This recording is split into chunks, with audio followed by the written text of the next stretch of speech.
Imagine a place where thousands of people believe they are building a perfect society, a new world, a better future, a place free from injustice, inequality, and fear.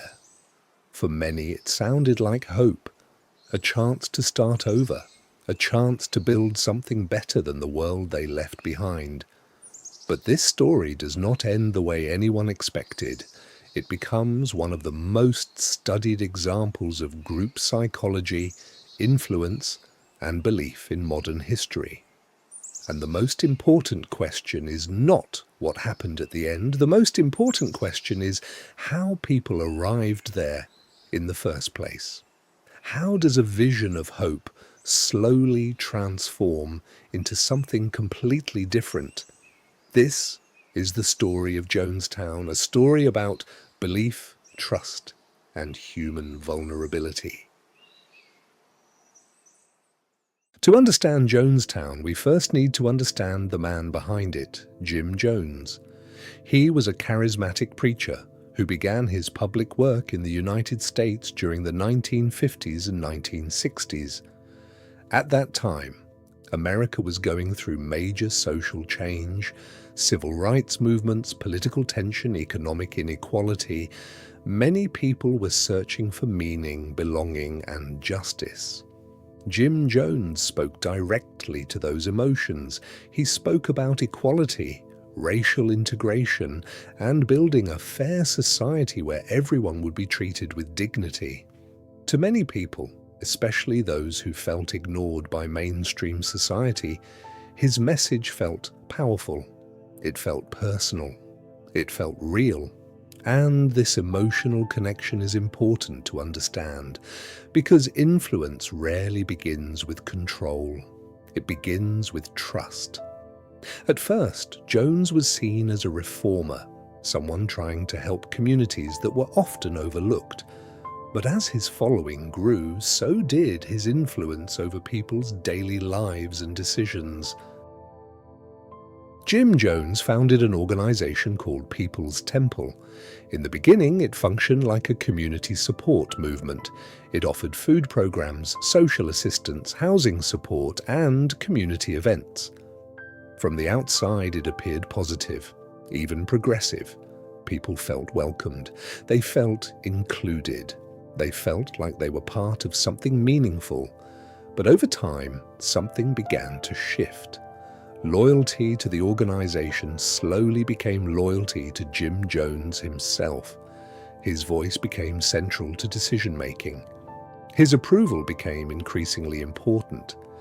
People began to trust him not only as a leader, but as someone who understood their lives better than they did.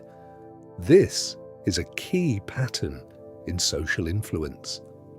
When authority becomes emotional, not just organizational, at this stage changes are often subtle.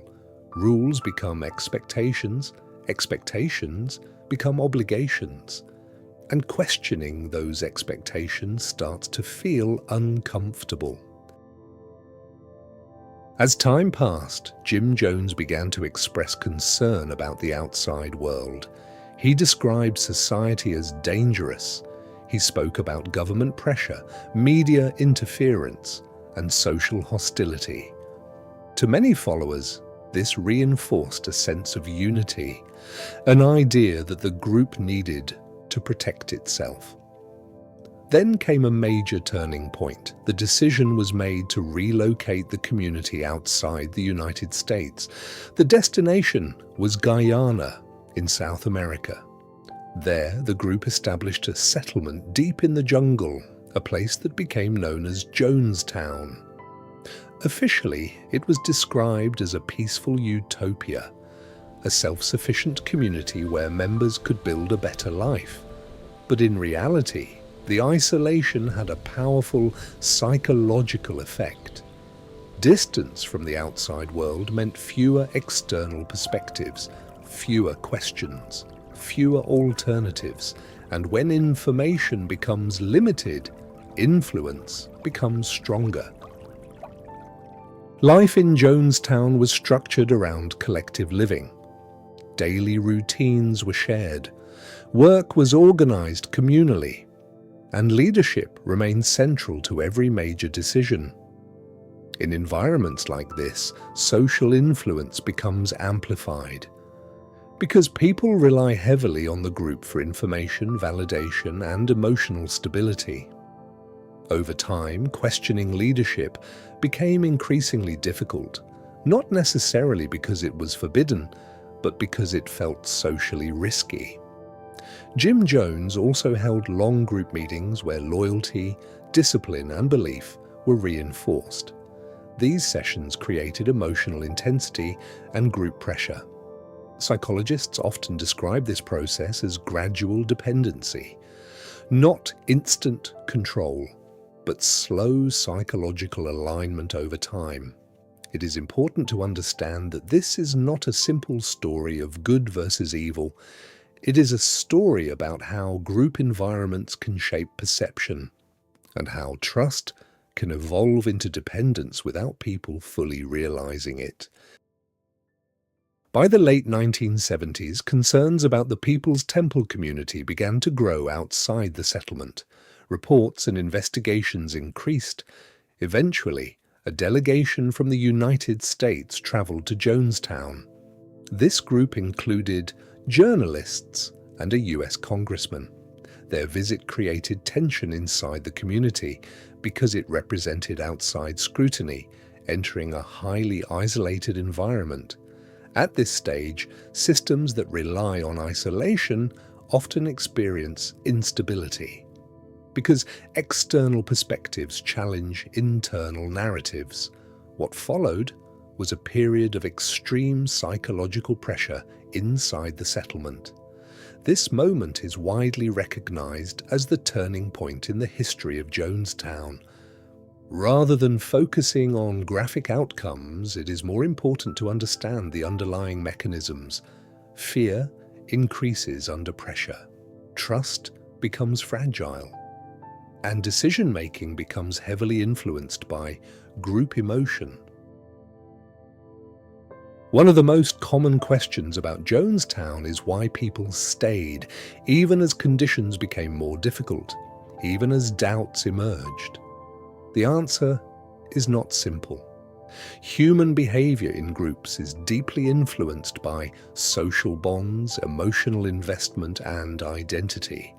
Leaving a group like this is not just a physical decision, it is an emotional one.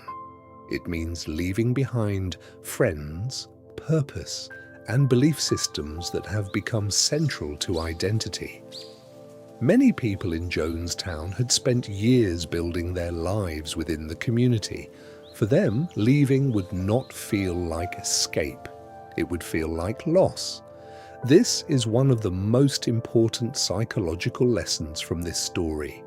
People do not remain in high-control environments because they are simply unaware. They remain because leaving carries emotional cost.